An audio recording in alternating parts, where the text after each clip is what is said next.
नमस्कार, मी अमोल मोरे आणि आपण पाहत आहात बीज डंका.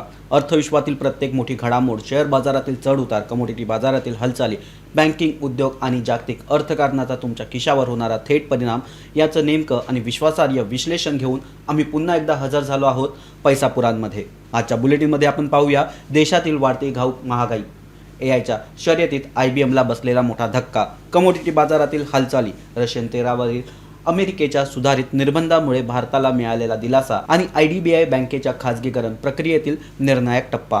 चला सुरुवात करूया आजच्या सर्वात महत्त्वाच्या बातमीने. देशातील महागाई पुन्हा एकदा चिंतेचा विषय ठरत आहे.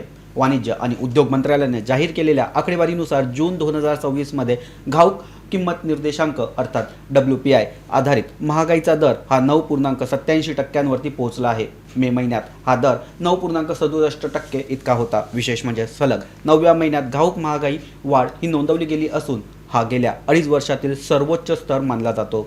अर्थतज्ञांनी जून महिन्यात महागाई सुमारे 9.15% राहील असा अंदाज व्यक्त केला होता. मात्र प्रत्यक्ष आकडा अपेक्षेपेक्षा जास्त नोंदवला गेला. याचा अर्थ उद्योगांवरील खर्चाचा दबाव कायम असून त्याचा परिणाम पुढील काळात किरकोळ महागाईवर देखील होऊ शकतो. घाऊक महागाई वाढण्यामागे अनेक कारणे आहेत. पश्चिम आशियातील वाढलेला तणाव, कच्च्या तेलाच्या किमती, पुरवठा साखळीतील अडथळे, वाहतूक खर्चातील वाढ आणि हवामानामुळे प्रभावित झालेले कृषी उत्पादन यामुळे उद्योगांचा खर्च हा वाढला आहे. उद्योगांचा हा वाढीव खर्च अखेरीस ग्राहकांच्या खिशावरच पडतो. यावेळी सर्वाधिक दबाव अन्नधान्याच्या किमतीवर दिसून आला आहे. जूनमध्ये घाऊक अन्न महागाईचा दर हा 6.14% पोहोचला असून मे महिन्यात तो 4.49% इतका होता. धान्य, डाळी, खाद्यतेल, फळे, भाज्या आणि मसाल्यांच्या वाढत्या किमतीमुळे घरगुती बजेटचे गणित पुन्हा एकदा बिघडू लागले आहे. विशेषतः मसाल्यांच्या किमतीमध्ये मोठी वाढ झाली आहे. उत्पादन घटणे, निर्यात वाढणे आणि मर्यादित पुरवठा यामुळे हळद, धने, मिरची, बडीशेप आणि काळी मिरी यासारख्या मसाल्यांचे दर चढते आहेत. भारत हा जगातील प्रमुख मसाला निर्यातदार असल्याने जागतिक मागणी वाढली की त्याचा थेट परिणाम देशांतर्गत बाजारावर देखील होतो. डाळी आणि खाद्यतेलाच्या किमती उच्च पातळीवर कायम आहेत. त्याचबरोबर गहू, तांदूळ आणि साखर यासारख्या जीवनावश्यक वस्तूंच्या वाढलेल्या दरामुळे ग्रामीण आणि शहरी या दोन्ही भागातील ग्राहकांवर आर्थिक ताण हा वाढला आहे. ऊर्जा क्षेत्रातून देखील महागाईचा दबाव हा कायम असल्याचं दिसून येत आहे.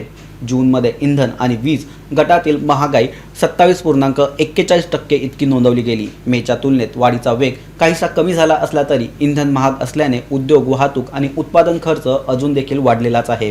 दरम्यान CPI आधारित किरकोळ महागाई 4.38% पोहोचली आहे. त्यामुळे रिझर्व्ह बँकेच्या 4% लक्ष्यापेक्षा ती वर गेली आहे. आगामी पतधोरण बैठकीत व्याजदर कपातीची शक्यता कमी झाल्याचं तज्ज्ञांचं मत आहे. पश्चिम आशियातील संघर्ष दीर्घकाळ सुरू राहिला, कच्च्या तेलाच्या किमती आणखी वाढल्या किंवा मान्सूननी साथ दिली नाही तर महागाईचा दबाव आणखी वाढू शकतो. त्यामुळे सरकार आणि रिझर्व्ह बँकेसमोर महागाई नियंत्रणासोबतच आर्थिक वाढीचा वेग कायम राखणे हे मोठे आव्हान आहे.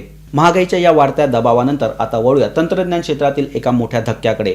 एआयच्या शर्यतीने जगातील दिग्गज कंपनी IBMला फटका दिला आहे. अवघ्या एका दिवसात कंपनीच्या इतिहासातील 6 दशकांतील सर्वात मोठी घसरण हे आज नोंदवली गेली. कृत्रिम बुद्धिमत्ता अर्थात एआयच्या क्षेत्रातील झपाट्याने बदलणाऱ्या स्पर्धेचा मोठा फटका आता जगातील दिग्गज तंत्रज्ञान कंपनी IBMला बसला आहे. अवघ्या एका दिवसात कंपनीच्या समभागामध्ये 25 ते 26% घसरण झाली असून तब्बल $70 अब्ज बाजार मूल्य नाहीसे झाले आहेत. विशेष म्हणजे गेल्या 6 दशकातील ही IBMची सर्वात मोठी एक दिवसीय घसरण ठरली आहे. या घसरणीमागे केवळ तिमाही निकाल कारणीभूत नाही तर संपूर्ण तंत्रज्ञान क्षेत्रात सुरू असलेला एआयकडे झपाट्याने होणारा कल. IBMने दुसऱ्या तिमाहीसाठी सुमारे $17.2 अब्ज महसूल आणि प्रतिसमभाग $2.93 नफ्याचा अंदाज जाहीर केला. मात्र हा अंदाज बाजाराच्या अपेक्षेपेक्षा कमी ठरल्याने गुंतवणूकदारांनी मोठ्या प्रमाणात विक्रीचा सपाटा हा लावला. IBMचे मुख्य कार्यकारी अधिकारी अरविंद कृष्णा यांनी परिस्थिती स्पष्ट करताना सांगितलं की जगभरातील कंपन्या आता पारंपरिक IT सेवा आणि सॉफ्टवेअरवरील खर्च कमी करून AI इन्फ्रास्ट्रक्चरमध्ये मोठी गुंतवणूक करत आहेत. अत्याधुनिक GPU, data centre, AI server आणि प्रगत संगणकीय सुविधांवर अब्जावधी डॉलरचा खर्च होत असल्याने अनेक कंपन्यांनी IBM सोबतचे व्यवहार हे पुढे ढकलले आहेत. जनरेटिव्ह AIच्या वाढत्या वापरामुळे संपूर्ण तंत्रज्ञान उद्योगाची दिशा बदलत आहे. पूर्वी ERP, डेटाबेस, क्लाउड मायग्रेशन याला प्राधान्य दिले जात होते. आता मात्र AI automation, machine learning, data analytics आणि स्मार्ट कम्प्युटिंग हेच उद्योगाचे नवे प्राधान्य बनले आहे. याच बदलाचा परिणाम IBMच्या पारंपरिक व्यवसायावर दिसून आला. कंपनीचा मेन फ्रेम व्यवसायाला देखील अपेक्षित प्रतिसाद मिळाला नाही. अनेक ग्राहकांनी हार्डवेअर खरेदी पुढे ढकलली, तर काही कंपन्यांनी AI साठी आवश्यक चिप्स आणि सर्व्हरच्या खरेदीवर भर दिला. त्यामुळे IBMच्या महसुलावर थेट परिणाम पाहायला मिळाला.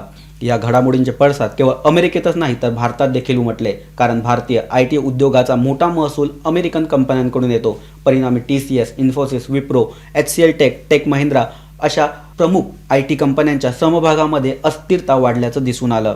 बाजार विश्लेषकांच्या मते पुढील काही वर्षात AI क्षेत्रातील स्पर्धा आणखी तीव्र होणार आहे. त्यामुळे पारंपरिक IT कंपन्यांना आपल्या व्यवसाय मॉडेलमध्ये बदल करणे अपरिहार्य ठरणार आहे. गुंतवणूकदारांनी आता केवळ तिमाही निकालावर नव्हे तर कंपन्यांच्या AI धोरणावर, संशोधनातील गुंतवणूक आणि भविष्यातील वाढीच्या क्षमतेवर अधिक लक्ष केंद्रित करणे आवश्यक आहे. तंत्रज्ञान क्षेत्रातील या मोठ्या घडामोडीनंतर आता नजर वळूया कमोडिटी बाजाराकडे, कारण महागाई, मान्सून, जागतिक मागणी आणि निर्यात यांचा थेट परिणाम या बाजारावर होताना दिसत आहे. त्यामुळे शेतकरी, व्यापारी आणि गुंतवणूकदारांचं लक्ष सध्या कमोडिटी बाजारातील प्रत्येक हालचालीकडे लागले आहे. देशांतर्गत वायदे बाजारात सध्या वेलदोंडा, मेथा तेल, हळद, धने, कापूस, ग्वार सीड, मिरची, सोयाबीन, मोहरी, मका आणि चणा या प्रमुख कृषी कमोडिटीमध्ये चढ उतार हा सुरू आहे. पेरणीची स्थिती, मान्सूनची प्रगती, निर्यातची मागणी आणि जागतिक बाजारातील हालचाली यावर पुढील दिशा ही अवलंबून राहणार आहे. सध्या मेथा तेलाच्या बाजारात चांगली हालचाल दिसून येत आहे. उत्पादनाचा अंदाज, शेतकऱ्यांवरील उपलब्ध साठा, औषध निर्मिती, सौंदर्य प्रसाधन तसेच खाद्य उद्योगातील वाढती महागाई यामुळे व्यवहारांना गती मिळत आहे. भारत हा नैसर्गिक मेथा तेलाचा प्रमुख निर्यातदार असल्याने अमेरिका, चीन आणि युरोपमधील मागणीचा दरावर थेट प्रभाव पडत आहे.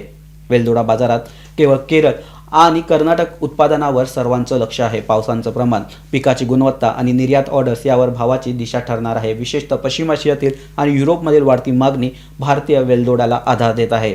हळद आणि धने यामध्ये देखील सौम्य तेजी कायम आहे. मसाला उद्योग आणि निर्यात क्षेत्रातील मागणीमुळे हळदीला आधार मिळत आहे. तर धान्याच्या बाजारात उत्पादनाचा अंतिम अंदाज आणि स्थानिक मागणी महत्त्वाची ठरत आहे. कापूस बाजारात मान्सूनची प्रगती, खरीप पेरणी, वस्त्रोद्योगातील मागणी आणि जागतिक किमती यावर गुंतवणूकदारांचं लक्ष आहे. त्याचबरोबर ग्वार सीड मध्ये देखील निर्यात ही प्रमुख आधार असून जागतिक ऊर्जा बाजारातील मागणीमुळे कमोडिटीमध्ये देखील अस्थिरता कायम आहे. दुसरीकडे सोयाबीन, मोहरी, मका आणि चणा यांच्या किमतीवर सरकारी धोरणे, साठा, आयात निर्यात आणि हवामानाचा प्रभाव हा दिसून येत आहे. यामुळे पुढील काही आठवडे या बाजारासाठी निर्णायक ठरणार आहे. धातूंच्या बाजारात देखील आज मिश्र चित्र दिसून येत आहे. सोनं आणि चांदीमध्ये सुरक्षित गुंतवणुकीची मागणी कायम असताना औद्योगिक धातूंमध्ये संमिश्र व्यवहार सुरू आहेत. तांबे आणि ॲल्युमिनियममध्ये स्थिरता दिसत असताना जस्तमध्ये नफा वसुली पाहायला मिळत आहे, तर शिसे तुलनेने स्थिर झाले आहेत. जागतिक उत्पादन, चीनमधील औद्योगिक मागणी आणि डॉलरच्या हालचाली यावर या धातूंची पुढील दिशा ठरणार आहे. तज्ज्ञांच्या मते आगामी काळात मान्सून पिकांचे उत्पादन, निर्यात मागणी, डॉलर रुपया विनिमय दर आणि जागतिक घडामोडी या घटकांवर कमोडिटी बाजाराची दिशा अवलंबून राहील. यामुळे वायदे बाजारात व्यवहार करणाऱ्या गुंतवणूकदारांनी केवळ तांत्रिक विश्लेषणावर अवलंबून न राहता मूलभूत आर्थिक घडामोडीवर देखील बारकाईने लक्ष ठेवणे आवश्यक आहे. कमोडिटी बाजारातील या हालचालीनंतर आता वळूया जागतिक ऊर्जा बाजारातील एका महत्त्वाच्या निर्णयाकडे. रशियन कच्च्या तेलावर अमेरिकेने प्रस्तावित केलेल्या निर्बंधामध्ये मोठा बदल केला असून त्याचा थेट परिणाम भारताच्या ऊर्जा सुरक्षेवर आणि व्यापारावर होणार आहे. रशियाकडून कच्चे तेल खरेदी करणाऱ्या देशांवर 500% आयात शुल्क लावण्याचा प्रस्ताव अमेरिकेत चर्चेत होता. हा प्रस्ताव मंजूर झाला असता तर भारतासह अनेक देशांच्या व्यापाराला मोठा फटका बसला असता. मात्र आता अमेरिकेच्या सिनेटमध्ये सादर करण्यात आलेल्या सुधारित विधेयकात हा प्रस्ताव बदलण्यात आला असून शुल्काची कमाल मर्यादा 100% कमी करण्यात आली आहे. त्यामुळे भारतासाठी हा मोठा दिलासा मानला जातो. युक्रेन युद्धानंतर अनेक पाश्चिमात्य देशांनी रशियन तेलापासून अंतर ठेवले, मात्र भारताने ऊर्जा सुरक्षेला प्राधान्य देत सवलतीच्या दरात उपलब्ध असलेले रशियन कच्च्या तेलाची आयात ही सुरू ठेवली. यामुळे देशाच्या इंधन आयात खर्च नियंत्रणात राहिला, तर भारतीय रिफायनऱ्यांना देखील याचा मोठा फायदा झाला. याच पार्श्वभूमीवर 500% शुल्काचा प्रस्ताव भारतासाठी चिंतेचा विषय ठरला होता, कारण त्याचा परिणाम भारत-अमेरिका व्यापारावर तसेच वस्त्रोद्योग, औषध निर्मिती, अभियांत्रिकी, रसायने आणि माहिती तंत्रज्ञान यासारख्या निर्यात प्रधान क्षेत्रावर होण्याची शक्यता होती. मात्र सुधारित विधेयकामुळे परिस्थिती काहीशी बदलली आहे. अमेरिकेने वास्तव परिस्थिती लक्षात घेता कठोर भूमिकेत मवाळपणा दाखवला, तरीही या विधेयकाचा मूळ उद्देश कायम आहे. रशिया ऊर्जा उत्पादनावर मर्यादा आणणे आणि युक्रेन युद्धासाठी मिळणाऱ्या आर्थिक स्रोतावर दबाव वाढवणे हेच यामागचे प्रमुख उद्दिष्ट आहे. या विधेयकात रशियाच्या ऊर्जा कंपन्या, वित्तीय संस्था, संरक्षण उद्योग, तथाकथित शॅडो टँकर फ्लीट वर निर्बंध कायम ठेवण्यासाठी तरतूद आहे. तसेच अमेरिकेचे अध्यक्ष डोनाल्ड ट्रम्प यांची राष्ट्रीय हित लक्षात घेऊन काही देशांना निर्बंधांमधून सशर्त सूट देण्याचा अधिकार देखील देण्यात आला आहे। यामुळे भविष्यातील जागतिक परिस्थितीनुसार अमेरिकेला धोरणात्मक लवचिकताही राखता येणार आहे। भारतासाठी हा निर्णय सकारात्मक असला तरी अनिश्चितता पूर्णपणे संपलेली नाही, कारण हे विधेयक अद्याप अंतिम मंजुरीच्या प्रक्रियेत आहे। काँग्रेसमधील चर्चा, मंजुरी आणि ऊर्जा अंमलबजावणीनंतरच त्यांचे अंतिम स्वरूप हे स्पष्ट होणार आहे। त्यामुळे भारत सरकार आणि ऊर्जा कंपन्या या घडामोडीवर बारकाईने लक्ष ठेवून आहेत। जागतिक ऊर्जा बाजारातील या घडामोडीनंतर आता वळूया देशातील बँकिंग क्षेत्रातील एका महत्त्वाच्या व्यवहाराकडे। अनेक वर्षापासून चर्चेत असलेल्या IDBI बँकेचे खासगीकरण प्रक्रियेला आता निर्णायक वेग मिळताना दिसत आहे। केंद्र सरकारच्या विनिवेश कार्यक्रमातील सर्वात महत्त्वाच्या व्यवहारापैकी एक असलेल्या IDBI बँकेच्या निर्णयात्मक हिस्सेदारीच्या विक्रीसाठी अंतिम टप्प्यातील हालचाली आता सुरू झाल्या आहेत।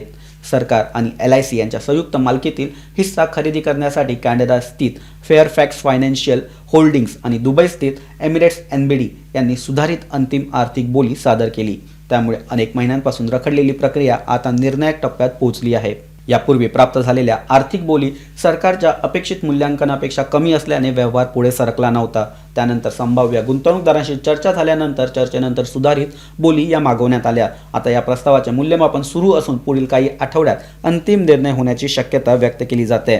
बाजारातील सूत्रांच्या माहितीनुसार फेअरफॅक्स या शर्यतीत आघाडीवर असल्याचं बोललं जात आहे। भारतीय वित्तीय क्षेत्रातील दीर्घकालीन गुंतवणूक करणारी कंपनी तयार असल्याचे संकेत यामध्ये मिळत आहेत। दुसरीकडे एमिरेट्स NBD यांनी देखील भारतातील अलीकडील बँकिंग व्यवहारामध्ये मोठी गुंतवणूक केल्यामुळे या व्यवहारात त्यांची भूमिका तुलनेने सावध असल्याचं मानलं जातं। सध्या IDBI बँकेत केंद्र सरकारची सुमारे 45.48% तर LICची 49.24% इतकी हिस्सेदारी आहे। त्या दोन्ही संस्थांकडे मिळून एकूण 60.7% नियंत्रणमुक्त हिस्सा विकण्याचा निर्णय 2022 मध्ये घेण्यात आला। मात्र मूल्यांकन, नियामक मंजुरी आणि कर्मचारी दायित्व आणि जागतिक आर्थिक परिस्थिती यामुळे हा व्यवहार पूर्णपणे लांबला। हा व्यवहार केवळ एका बँकेच्या मालकी बदलापुरता मर्यादित नाही। सार्वजनिक क्षेत्रातील बँकेचे धोरणात्मक खाजगीकरण हे सर्वात मोठे उदाहरण ठरणार आहे। हा व्यवहार यशस्वी झाल्यास सरकारच्या विनिवेश कार्यक्रमाला गती मिळेल, तसेच भारतीय बँकिंग क्षेत्रात परदेशी गुंतवणूक वाढवण्याचा मार्ग देखील मोकळा होईल। तज्ज्ञांच्या मते खाजगीकरणानंतर बँकेच्या व्यवस्थापनात अधिक व्यावसायिकता येईल, निर्णय प्रक्रिया वेगवान होईल, तंत्रज्ञानातील गुंतवणूक वाढेल आणि व्यवसाय विस्ताराला देखील चालना मिळू शकते। अर्थात ग्राहकांचे हित, नियामक अटी आणि कर्मचाऱ्यांचे संरक्षण याचा समतोल राखणे देखील तितकेच महत्त्वाचे आहे। या घडामोडींचे सकारात्मक पडसाद शेअर बाजारात देखील उमटले असून IDBI बँकेच्या समभागामध्ये खरेदीचा कल हा दिसून आला।